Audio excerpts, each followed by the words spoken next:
J'ai souvent employé l'expression de royaume d'enfance.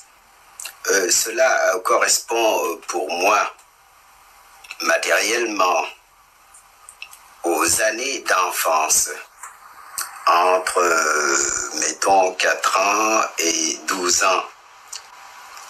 Mais ce royaume d'enfance est délimité matériellement également par 2 cantons. Le canton où je suis né, de Joal, et le canton où j'ai passé mes premières années jusqu'à l'âge de 6 ans, le canton de Fimela, près de Djilor.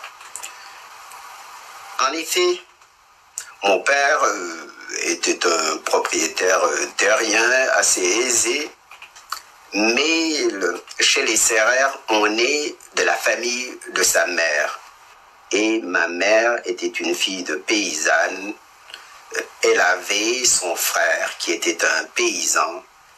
Et chaque fois que je le pouvais, je m'échappais de la villa paternelle au sens latin du mot pour aller avec mon oncle et passer les après-midi avec les petits bergers. Naturellement, nous évoquions des histoires fantastiques et nous vivions réellement en communion avec le passé, avec les esprits des ancêtres, avec les animaux totémiques, avec les morts.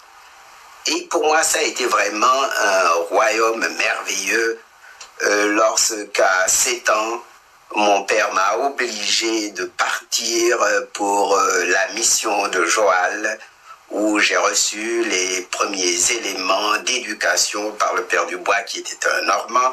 Ça a été un véritable déchirement pour moi, d'autant plus qu'il me fallait quitter ma mère, mon oncle et mes enfants.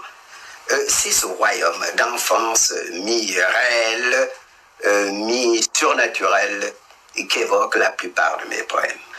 Mon père, comme je vous l'ai dit, était un propriétaire terrien assez aisé, mais il n'était pas cultivé au sens d'aujourd'hui. Il parlait mal le français, il ne savait pas lire et écrire, mais il vivait dans l'amitié des rois du Sine. C'était un Sérère du Sine. De telle sorte que j'ai été éduqué dans les traditions de nos ancêtres et aussi par mon oncle dans les traditions paysannes, de telle sorte que j'étais dans une société mixte, noble et paysanne en même temps. On m'a appris d'une part le sens de l'honneur, le sens de la dignité, et d'autre part, on m'a appris le sens de la terre. C'est la coutume en Afrique noire et en particulier chez les Sérères du Sine de veiller après le dîner jusqu'à 11h, minuit, 2h du matin. Tantôt, il y a des fêtes sur la place du village. Au temps des moissons, ce sont des luttes, des jeux gymniques comme je les appelle. Luttes où le côté artistique occupe la plus grande place. Chants, poèmes chantés, dansés, théâtre. Et parfois, ce sont de simples veillées comme il y en a en Europe, comme il y en avait.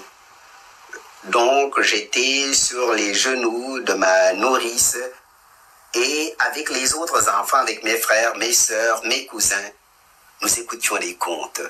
Pendant des heures, nous vivions de la vie de nos fables et de nos contes. C'était merveilleux.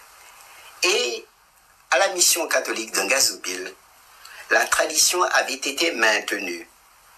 Après le dîner, nous avions une longue récréation et le plus habile des conteurs se mettait à inventer des contes où il mêlait la civilisation négro-africaine et la civilisation européenne. Je me rappelle en particulier le pays où l'on mange la glace, où l'on se nourrit de glace.